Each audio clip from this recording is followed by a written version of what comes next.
Sering dengar lagu legendaris ini? Butet di pangungsian. Tapi pernah nggak sih kamu mikir, siapa sebenarnya Butet itu? Apakah dia nama pahlawan, nama bunga, atau nama seorang tokoh sejarah? Jawabannya mungkin mengejutkanmu. Butet itu sebenarnya bukan nama.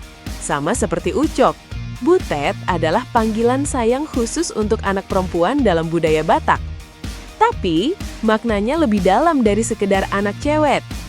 Dalam struktur sosial Batak, anak perempuan sangat dihargai. Panggilan Butet menyiratkan kelembutan, sekaligus harapan bahwa ia adalah permata hati keluarga. Sering juga kita dengar istilah Boruni Raja.